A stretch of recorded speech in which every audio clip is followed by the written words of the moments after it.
So Valve is saying that you'll receive your Steam Deck by the end of the year, which is great. This is fantastic news. So obviously the Steam Deck, this little console, or well, really a mini PC. I mean, you literally can run Windows on it, even if the drivers aren't exactly great. But yeah, of course, this has been super popular ever since it launched in Q1. I believe it launched in February.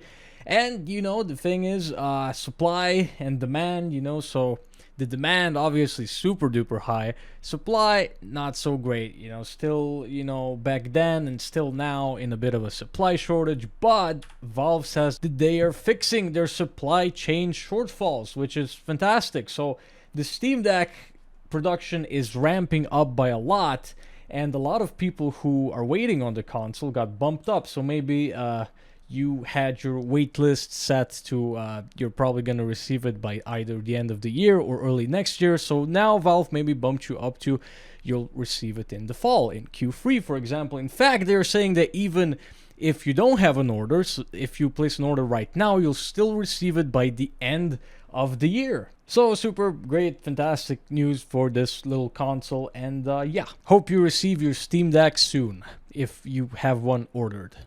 Otherwise, it would be kind of weird if you just randomly received one, right?